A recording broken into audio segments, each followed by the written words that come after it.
सत संगत जी प्यार नाल कहना धन निरंकार जी शब्दी बाणी नूं भी सुन रहे ने, चाहे वो गीत रूप च या स्पीच रूप जो भी उन्हां दा माध्यम रहा है, तां गल एक ही, इशारा एक ही, जो भी ये निरंकार परमात्मा ये हमारे अंग संग बसता है और हम सब उसकी अंश हैं। तो कैसे ये जो अभी हमने अवतार बानी का ये जो शब्द अभी सुना भी, जिस पे अभी और भी विचार होंगे, तो ये पंक्ति में कि ये अगर सात संगत की महिमा के ऊपर है कि कैसे अगर ये सात संगत में अगर हम आते हैं तो हमारे चेहरे पे ये जो नूर है, सिर्फ अगर हम उदाहरण ये देखें कि काफ़ी बार हमें कोई ऐसे सज्जन मिल जाते हैं कि उनका हमें चेहरा देखकर ही, चाहे उनसे बात भी ना की हो, तो भी ऐसे लगता है कि इनका अंदर कुछ अलग है और उनका चेहरा जो इतना ऐसे नूर उसमें से निकल रहा होता है। तो वो जो है बात की कैसे सात संगत की ही महिमा है कि किस तरह अगर हम संगत आते हैं, जो सारे यहाँ ये अमोलक वचन सुनने को मिलते हैं, तो वो जब हम अपने जीवन में उतारते हैं, वो एक एक शब्द को एक एक कर्म में ढालते हुए, तो अपने आप वो जो मन में चैन आता है, ये चेहरे पे एक सहज भाव होने की वजह से एक ये जो नूर आता है कि हर पल ये जो आनंद की अवस्था होती है उसको प्राप्त कर लेते हैं। हाँ जी। साध दी संगत कर ले बंदे मैल दिलां दी दूर करे। तो यही जो सात संगत में हमारी सिखलाई होती है, हमारे को सिखाते हैं कि मन में हमें किसी के लिए भी एक ऐसे भाव नहीं रखने जो पहले तो हमारे ही मन को दूषित करेंगे और बाद में जो हम भाव रखते हैं दूसरे के लिए, तो उस तक भी पहुंचने पर वो इतना उसका इम्पैक्ट जो होता है कि अपना मन तो गंदा किया ही, उसको वो शब्द भी कड़वे बोले और आगे उसको भी वो जो सुनने वाला है आगे व्यक्ति, उसके ऊपर भी वो जो उसके मन को बाद में ठेस पहुंचेगी।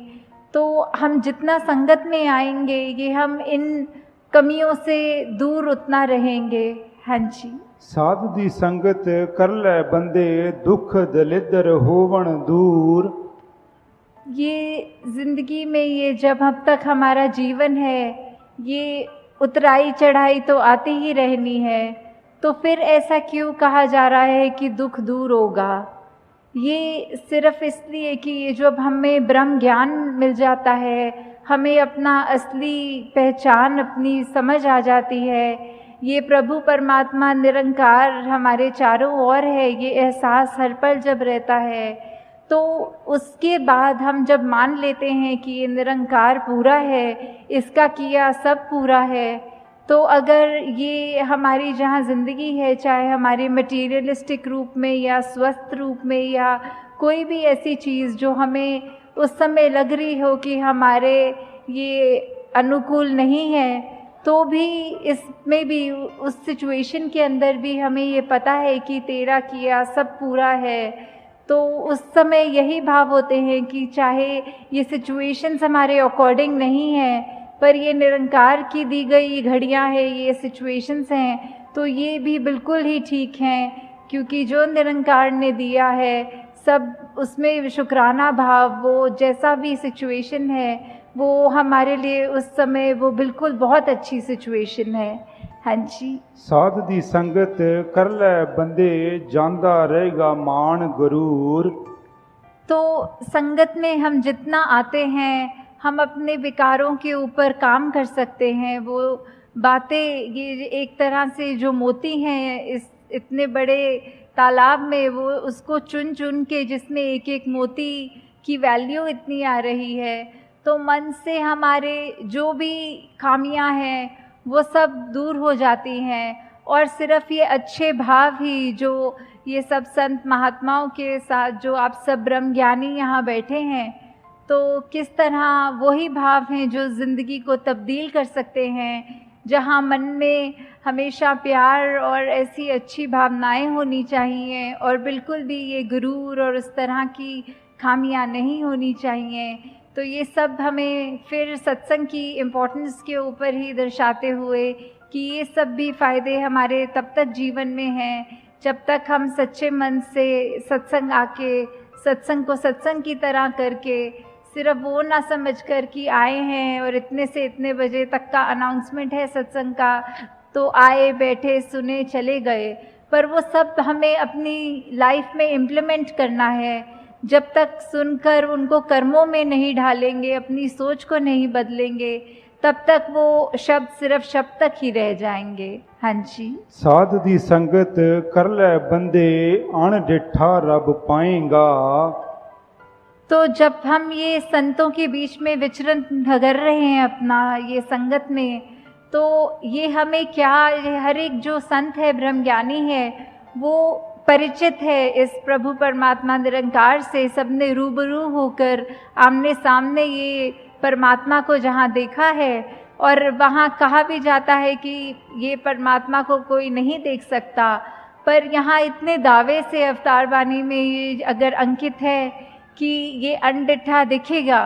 तो उसका मतलब क्या है कि हम जब तक अपने आप को सरेंडर नहीं करते, ये हमारी जिज्ञासा कि हमारी असली पहचान, हमारा मकसद, हम क्या इस जीवन में करने आए हैं और किस से आए हैं, किस में जाना है, जब तक वो अपना नहीं समझेंगे, सिर्फ ये शरीर तक ही में सीमित हो जाते हैं कि ये शरीर ही मैं है, पर ऐसा नहीं है। जो आत्मा है ये तो शरीर से बहुत ऊंची है, ये इसी परमात्मा का अंग है जो हमारे अंदर है। तो कैसे हमें ये ब्रह्म ज्ञानियों के संग करने से ये ज्ञान की दात अपनी झोली में भी मिल सकती है। हाँ जी। साध दी संगत कर ले बंदे फलदा फुलदा जाएगा। तो ये फलदा फुलदा का भाव जो होता है कि कैसे हम खुशी हर समय की वो ले सकते हैं कि अगर कुछ ऐसा भी है जो हमारे को ठीक नहीं लग रहा, हमारा मन परेशान होने की बजाय उस घड़ियों में भी कैसे खुशी ढूंढे। तो ये सब तभी है जब हमारे मन में वो कामनेस होगी, हमारे मन में ये सिर्फ अपने आप को सेल्फ फोकस्ड रख के कि हमने सत्संग आना है, अपना सुधार करना है, दूसरों की कमियों पे उंगली नहीं, उनकी कमी नहीं देखनी, बल्कि अपने आप को देखना है। तो ये हम तब तक ही प्रफुल्लित होंगे जब तक हम ये सत्संग सुनकर अपने अंदर ही वो भावों के अंदर उजाला पैदा करें। जी। साध दी संगत कर ले बंदे पीवेंगा तू अमृत रस। तो सत्संग में हर कोई बोल जो भी बोला जाता है वो अमृत के समान होता है कि कैसे ये जो अमृत है इतनी कीमती, ये ऐसा वो उसको सिग्निफिकेंस तो अमृत का हमेशा एक होली वाटर जल की तरह लिया जाता है, पर संतों के वचन इतने कीमती हैं कि उनकी वैल्यू भी उसी के समान की है कि अगर जैसे बोला जाता है कि अमृत ले लिया तो हमेशा के लिए अमर हो गए, तो वैसे ही संतों के वचनों को अगर हमने अपने मन से सुना, सिर्फ कानों से नहीं, तो ये मन हमेशा एक खुश रहेगा, हमारी अंदर आत्मा वो अमृत रूप का ये रस लेकर हमेशा के लिए ही कायम दायम रहेगी। जी। साध दी संगत कर ले बंदे हो जान पंजे तेरे वस। तो ये पंजे, ये पांच वो जो हम सुनते हैं कि ये इंद्रियां होती हैं, काम क्रोध मोह लोभ अहंकार, तो ये पांच हमारे ऊपर कैसे कभी कभी हावी हो जाती हैं। किसी ने अगर कुछ कह दिया, थोड़ा सा भी तारीफ कर दी, तो वो मन में अहंकार आ जाता है। कभी तो उस एक्सटेंट तक भी आ जाता है कि वो इतना सूक्ष्म होता है, हमें पता तक नहीं लगता कि कैसे हमारे अंदर किसी की तारीफ ना भी करे हुए हमें अपना गुण कोई खुद ही अगर रियलाइज़ हो जाता है, तो वो हमारे जैसे बोलते हैं सर पे चढ़ जाती है बात कि कैसे वो धीरे धीरे वो हमारा अहंकार का रूप ले लेता है। वैसे ही अगर किसी ने कुछ अगर बोल दिया जो हमें पसंद नहीं आई बात, तो हमारा मन कैसे क्रोधित हो जाता है। ऐसे ही ये बाकी भी जो जिक्र हुआ पांचों का, तो कैसे हमारे मन में ये अगर हम पर हावी हो रही हैं तो हमारा बिल्कुल उसमें क्या योगदान, ये जो हमारे अंदर चेतना है हम उसको कितनी इस्तेमाल कर रहे हैं। जैसे उदाहरण के तौर पे अगर कोई बोलते हैं कि जंगली घोड़ा जो बेलगाम है वो इधर उधर भाग रहा है, पर जब उसमें लगाम लगाकर एक एडजस्ट किया जाता है अपने हाथों से, घोड़सवार उस पे चढ़कर, फिर वो किसी भी डायरेक्शन में उस घोड़े को ले जा सकता है। तो वैसे ही हमने अंदर ये चाहे कितने इमोशंस हैं ये हम फील करते हैं, पर हमने इन इमोशंस के वश में नहीं होना, इन इमोशंस को अपने कंट्रोल में रखना है। और ये तभी हो सकता है जब हमें हर पल ये एहसास हो कि ये निरंकार हमारे अंग संग हमेशा हैं, तो हम जानबूझ के कोई भी ऐसी गलती नहीं करेंगे, कोई भी ऐसा भाव मन में नहीं लाएंगे जो हमको ऐसा हावी हो जाए कि हम वो जानवर रूप ले लें, एक इंसान के शरीर में होके, मनुष्य तन जो इतने दुर्लभ होता है उसके बावजूद अगर हम ऐसे अपने अंदर डाल देते हैं, ये इनको हावी होने देते हैं, तो ये हमेशा ये एहसास रहे, ये भय रहे कि ये परमात्मा ने जिसने हमको ये शरीर बख्शा है, इसकी सोच, इसके इमोशंस जो बच्चे हैं वो हम नेगेटिव की बजाय अपने आप को एक पॉजिटिविटी की तरफ ले जाएं। जी। साध दी संगत कर ले बंदे कायम दिल दा पारा रहे। तो वही टेम्परामेंट की बात आ रही है, ये पारे की बात, कि कैसे कभी भी हमारा किसी स्थिति में जब देखकर हमारे अनुसार वो नहीं चल रही होती तो मन इतना तंग हो जाता है कि फिर हमको अपने बोलों पे भी कंट्रोल नहीं रहता, हमारे दिमाग में इतना गुस्सा भर जाता है कि हम अपने बिल्कुल चैन गवा देते हैं और दूसरों को भी कठोर वचन बोल देते हैं। तो इस पारे को कैसे कंट्रोल करना है, वो जो सहज भाव की बात की, चाहे ये बैलेंस्ड अप्रोच हो एकदम कि स्थिति, वही बात जैसे पहले भी दासी कह रही थी कि कोई भी घटना हो रही हो हमारे साथ, कैसी भी सिचुएशन हो, तो भी एक रस ये अपने आप को बिठा कर कि मन में कि कोई बात नहीं, हमें दुख में बहुत दुखी नहीं होना और सुख में बहुत खुशी नहीं लेनी। तो किस तरह ये अपने आप को कंट्रोल की बात नहीं है, ये वो अवस्था का जिक्र हो रहा है कि सहजता, जैसे एक नदी है वो अपने आगे अगर पत्थर भी आ रहे हैं तो अपने आप को ऐसे वो पानी टर्न कर लेता है कि ऑब्स्ट्रक्शंस हैं, पर पता है कि बहना तो नीचे की तरफ ही है, ये विनम्र होकर बहना है, वो उसका एक पाथ है। तो वो उस कठिनाई देखकर उस पे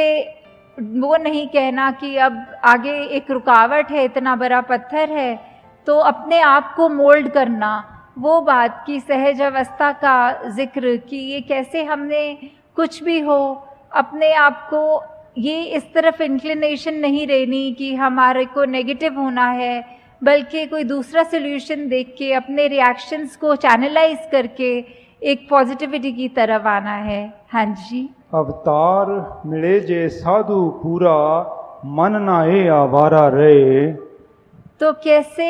ये जो मन की अवस्था की बात है कि कैसे हम पल पल में हमारा मन भटकता रहता है। कभी हम अगर कहीं होते हैं, काफ़ी लोग, कभी हम अपने घर परिवार में भी किसी से बात करते हैं तो एकदम बात करते करते ख्याल ही कहीं और चला जाता है और फिर एकदम ऐसे झटका लगता है जब अगर कोई पूछता है कि आप सुन भी रहे हो मेरी बात की नहीं, तो एकदम पता लगता है कि हम चाहे फिजिकली उस कमरे में हैं, उस व्यक्ति से बात कर रहे हैं, पर हमारा ध्यान भटक गया, हम कहीं और ही अपने वो चले गए। तो ऐसे ही ये जो मन है ये भी किसी भी डायरेक्शन में कभी कहीं पे जब होता है तो कुछ और सोचने लगता है, कुछ और करने लगता है। ये वो चैन, ये सुकून उस समय उस मन से वो गायब होता है। तो कैसे सत्संग के माध्यम से ये साधु का जो संग है, आप सब महात्मा जो इतने उस कोटि के हैं उच्च, तो ये निरंकार सबके अंदर जहाँ बस रहा है, जब हम जितने ज़्यादा इंटरैक्शंस अपने, जैसे बोलते हैं संगत का असर, ये संगत से हमने ग्रहण करनी है पॉजिटिविटी, और वहीं से हमने अपने मन को भी काबू में रखना है, क्योंकि जब तक हम अपने मन पे काबू रख रहे हैं, अपने सोच विचार को ठीक रख रहे हैं, तभी हमारे आत्मा पे भी उसका वही इम्पैक्ट आना है। तो हमने अपने मन को उस तरह कभी आवारा नहीं होने देना, और इस तरह के अपने आप को वो भाव रखने हैं कि चाहे जो भी हो हमारे साथ, हमें सिर्फ़ और सिर्फ ये रखकर मन में कि हमारे को अपनी असली पहचान मिल गई, हमारे अंदर जो गुण हैं, जो सदैव से इस निरंकारी मिशन की आज जहाँ 90 वर्ष भी हो गए हैं, तो वो जो एक भाव है सिखाने के कि एकत्व का भाव, ये वननेस का भाव, यूनिवर्सल ब्रदरहुड का भाव, कि कैसे हमारे शरीर चाहे किसी भी रंग के हैं, चाहे कहीं पे भी जन्म लिया है, तो वो एक बायसनेस नहीं आनी चाहिए। ये कोई भी ऊंचा कोई भी नीचा नहीं है, सबके अंदर वही परमात्मा है, एक ही पेडेस्ट्रियल पे हम खड़े हैं। तो कैसे हमने भेदभाव वो नहीं करने हैं, सब अपने ये परमपिता परमात्मा अपना, तो परमात्मा की सारी रचना भी उसी समान एक ही पेडेस्ट्रियल पे। तो कैसे हमने हमेशा यही भावों को कायम रखना है कि हम कोशिश करके जितना भी हो सके ये चेतनता को अपनी रखकर कि हमारे अंदर चाहे कोई भी कैसे भी भाव हो, चाहे मन उथल पुथल हो रहा हो, तो हमेशा एक स्टेबिलिटी की तरफ एक वो अप्रोच रखते हुए, वो नेगेटिविटीज़ में ड्वेल ना होते हुए, सिर्फ़ और सिर्फ यही देखकर कि हम जितने the more we are like God as much as we can be, जितने गॉडलीनेस अपने अंदर अपनाएं, जो गुण इस प्रभु परमात्मा के हैं, जो वही गुण हम अपने अंदर जितने भर सकें, बिकॉज़ वो बात वही आती है कि हम एक स्पिरिचुअल बीइंग्स हैं जो एक ह्यूमनली एक्सपीरियंस ले रहे हैं। तो सिर्फ ये शरीर के अंदर आके भ्रमित हो गया ये आत्मा भी कि सिर्फ शरीर तक ही ये कायम है, जबकि उसकी असली पहचान तो बहुत ही एलिवेटेड है। शरीर ने तो एक दिन ख़त्म हो जाना है, पर ये आत्मा का अपने परमात्मा से जो मिलन होता है, ये हमको इस दुनिया में रहते रहते करना है। चाहे अपनी जिम्मेवारियाँ ये आए हैं जब इस मनुष्य तन को लेकर, तो उसमें गृहस्थ भी है, उसमें कामकाज भी है, उसमें और भी जो भी जिम्मेवारियां हैं उनको तो करना ही है, रिस्पॉन्सिबिलिटीज़ से पीछे नहीं होना। पर साथ ही साथ ये याद रखना है कि हमारी प्रायोरिटी क्या है, ये हमने जन्म क्यों लिया है, हमने अपनी आत्मा को रिफ़ाइन करना है। ठीक है, शरीर का जहाँ ध्यान रखना है वो तो रखना ही है कि ये परमात्मा ने जो शरीर हमको बख्शा है, तो वो चाहे एक्सरसाइज का फॉर्म करे या जैसे भी, कि हमें अपने उस तन को जितना एक्टिव रखेंगे उतना ही हम वो जस्टिस कर पाएंगे कि ये हमको मिला है बीमारियों से दूर रह के। फिर भी असल बात ये है कि आत्मा का ही ये सारा खेल है, तन ने तो एक दिन ख़त्म हो जाना है, पर जब तक हमारा ये लाइफ स्पैन है, हम क्या कर रहे हैं उस तन के साथ। क्या हम, अगर कोई कष्ट है, हम अपनी सोच विचार कैसे रख रहे हैं। ठीक है, एक रिस्पॉन्सिबिलिटी अपने शरीर की तरफ कहती है कि डॉक्टर पे चले जाओ, अपनी मेडिकेशन कराओ, पर अगर उसके बाद भी ये तकलीफ़ जारी रहती है, या फिर कभी ऐसे धन की बात भी आती है कि आर्थिक वो इतनी स्टेट ठीक नहीं हो, तो भी हम अपनी मेहनत से वो गुरेज ना करें, हम मेहनत पूरी करें, डॉक्टरों पे जाएं, पर फिर भी अगर हमारा कष्ट दूर नहीं है तो उसमें हमें ये शिकवा बिल्कुल नहीं करना निरंकार से, परमात्मा से, कि हमको क्यों ऐसा कष्ट मिला, हमने ऐसा क्या किया। वो हमें शिकवा नहीं करना, सिर्फ शुक्राना करना है कि दातार, हो सकता है हमारी तबीयत और बिगड़ सकती थी, पर शुक्र है सिर्फ इस छोटे में ये तकलीफ़ काट रहे हो, इसी में ही शरीर का गुजारा हो रहा है। तो वही बात, अपने मन को भी उस तरह काबू रखना कि चाहे हम अपनी कोई खामी देखें भी तो अपने आप को इतना ना कोस लें कि एक वो डिप्रेस स्टेट में ले आए कि हमारे अंदर तो बहुत कमियां हैं, पर वो अप्रोच रख के कि हाँ, अगर हमें समझ आ गया है कि हमें अपने लाइफ के कितने एस्पेक्ट्स पे कहाँ कहाँ काम करना है, तो धीरे धीरे एक एक गुण पकड़ के उसको अपनी ज़िंदगी में उतारें। तो दासी, आप सबका और ज़्यादा समय नहीं लेना चाहती कि सब दूर दूर से भी यात्रा करके आए हैं और घरों को भी जाना है, और अभी भी कितनी संगत है जो पंक्तियों में भी है, तो सत्संग का भी समय अब हो चुका है। तो दासी, आप सबसे यही एक कामना करते हुए, आशीर्वाद अपने लिए भी लेते हुए और सब संगत के लिए, कि ये निरंकार प्रभु परमात्मा से हमारा जो एक एहसास की बात है कि ये फीलिंग कि we are always surrounded by Nirankar, this God almighty, whichever name we want to call it by, कि हम जिसमें भी आस्था रख रहे हों उस नाम को भी अगर लें कि वो जो शक्ति है वो हमारे साथ अंग संग है, और वो संतों ने तो युगों युगों से, चाहे कोई भी युग रहा हो, हमसे क्या चाहा है, एक इंसान होने के, एक ह्यूमन वैल्यूज़ होने के, एक इंसानी गुण हमारे अंदर होने हैं। तो हमको अपने आप पे एक ये वॉच रखनी है, ये इंट्रोस्पेक्शन करते रहना है कि क्या हम उन ह्यूमन वैल्यूज़ पे चल रहे हैं या फिर हमारा दिल और दिमाग हमें कहीं और लेके जा रहा है। तो दासी, आप सबका एंड में सिर्फ ये धन्यवाद करते हुए कि इतने इनकन्वीनियंस भी चाहे हुई होगी दूर दूर से आने में, तो भी आप सब ये समय निकाल के सत्संग को दे रहे हैं, जो उसी के साथ साथ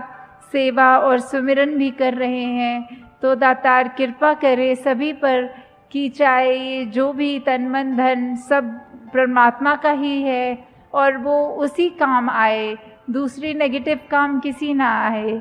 तो इन्हीं शब्दों से दासी आप सबसे आज्ञा लेगी। साथ संगत जी, प्यार से कहना, धन्यवाद जी।